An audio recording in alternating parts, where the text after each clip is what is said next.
السلام علیکم ورحمۃ اللہ وبرکاتہ۔ وعلیکم السلام۔ حضور، یہ ترمذی سے حدیث ہے کہ حضرت ابن عباس رضی اللہ تعالیٰ سے روایت ہے کہ آن حضرت صلی اللہ علیہ وسلم نے فرمایا کہ حجر اسود جب جنت سے نازل ہوا تو سفید رنگ کا تھا، تو دودھ کی طرح سفید تھا، مگر بنی آدم کی خطاؤں نے اسے کالا کر دیا۔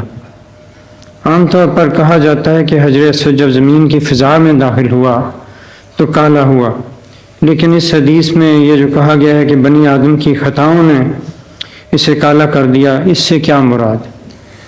یہ بنی آدم کی خطاؤں والا جو محاورہ ہے وہ ایک تمثیلی کلام ہے۔